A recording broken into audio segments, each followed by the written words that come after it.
Hey kids, welcome to part 2 of America, a New Nation. Last time we talked about George Washington. What made him such a great president? Why did corn farmers hate him? And what was his advice to future generations? This time we're looking at John Adams. What kind of president was he? Did he really hate aliens? And what was his legacy after he left office? So, buckle up that seatbelt, put it in drive. We're going on a road trip of learning. Let's hit the road.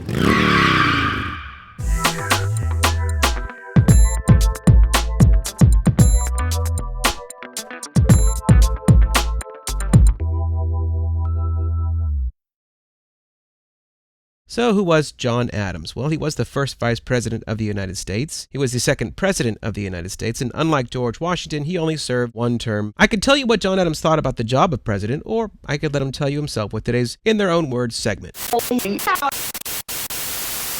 No man who ever held the office of President would congratulate a friend on obtaining it. He will make one man ungrateful and 100 men his enemy for every office he can bestow. What Adams meant by that was that it was impossible to be president without creating enemies with each decision you make. To understand why Adams ended up feeling this way about the presidency, you need to understand the major political parties of his time. Let's take a look at these two parties with this versus that. Well, here we are, folks, at the election of 1796.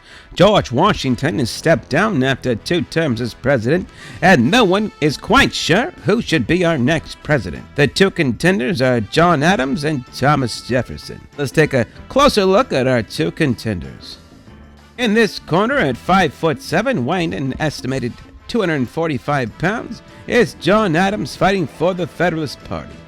And in this corner at 6 foot 1/2 inches, weighing in at an estimated 170 pounds, is Thomas Jefferson fighting for the Democratic Republicans. Which side will make the decisive blow that wins this momentous election? Only time will tell. And there's the bell. Both sides are coming out swinging. The Federalists throw a right cross to get votes by supporting a bigger, more powerful government.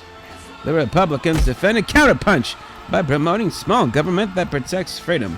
I have to wonder if that will give them any votes, seeing that the smaller government under the Articles of Confederation was an absolute failure. The Federalists swing that left hook right into the Republican jaw with the idea that only the elite members of society should run the government.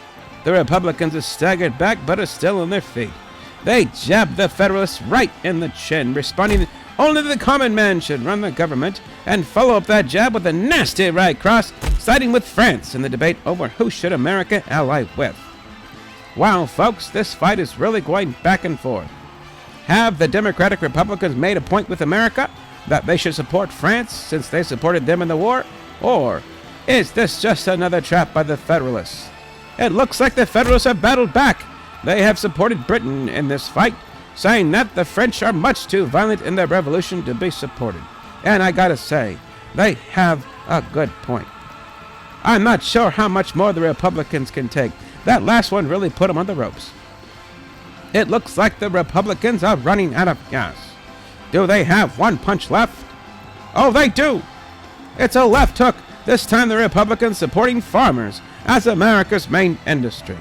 But the Federalists block it by favoring factories and manufacturing. Oh, what a fight. And there's the bell.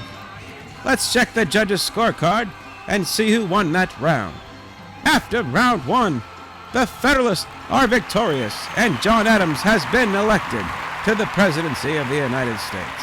Well, folks, there you go. As you can see, John Adams wins the election, but not by much. Actually, he only beats Thomas Jefferson by 2 electoral votes, much different than what he experienced as vice president under George Washington, who won the Electoral College unanimously. This turns out to be a very tough thing for John Adams, who wishes he could be that unanimous president that George Washington was.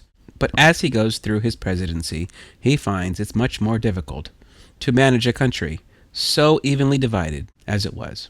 And as you can see, even though George Washington warned against having political parties, they emerged anyway and became the dominant political force in the country. Up next, we're talking about one of John Adams' first major challenges called the XYZ affair, which had nothing to do with him checking his zipper. Let's take a closer look in today's story time line. Today on Storytime line, the XYZ affair. Once upon a time, in the land of America, there was a war for independence and freedom against Great Britain. And America figured out they couldn't win this war on their own. They needed the help of a country known as France.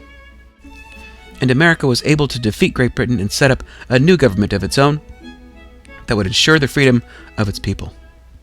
The French were so inspired by this new revolution in America, they decided to start their own revolution and get rid of their king. Unfortunately for the French, Great Britain came onto the scene and invaded their country while they were vulnerable. The French, needing help, turned to America, but it was much too busy to go send soldiers to help. This made the French very angry, and they decided they would try and drag America into the war by attacking its trade ships. If they could get America angry enough, they might get involved. However, John Adams didn't want to go to war. He was trying to heed the advice of that wise sage George Washington to keep the peace and not get involved in Europe. So, he sent off 3 diplomats to France to ask them to please stop attacking their ships. When they arrived in France, they were met with a demand for a bribe and told, if you would like us to stop attacking your ships, you will need to pay us a tribute, money to our king, a bribe for us, and a loan to help us in our war against Great Britain. Obviously, the American diplomats left angry and returned home with the news. Once Americans heard that they were being asked to pay tribute for a simple request like not attacking their ships, they embraced the slogan, "Millions for defense, but not 1 cent for tribute." What they were saying was, we'd rather put our money into building a bigger navy than to pay France any money to stop attacking our ships. And they did. They purchased 12 frigates to bolster their navy, to make it larger, and to make it more of a threat overseas. They also renounced their treaty they had with France after the Revolutionary War, and authorized American ships to attack French ships when necessary. The Federalist Party was eager to put these 12 new ships to use and declare war on France. John Adams, however, kept trying to negotiate with the French. In the end, it worked. He was able to persuade France into not attacking American ships. In fact, he said this was his greatest accomplishment as president. He kept the peace when his own party didn't want him to. And they lived happily ever after. Well, not really, but that's kind of how the story's supposed to end. Okay, finally, let's talk about aliens. First of all, I'm not talking about aliens from outer space. I'm actually talking about people who are from another country. So why would Adams not like people from other countries who came to America? Well, let's back up. About halfway through his presidency, Adams and his party were losing popularity and were fearing a loss in the next election. They started thinking about what they could do to hold on to power. They decided to use the conflict with France as an excuse to pass some new laws and help them silence their opponents. The Federalists decided to scare American people into fearing immigrants, as they could be working for the French. They passed a law giving the president power to kick out of the country any alien he felt was dangerous.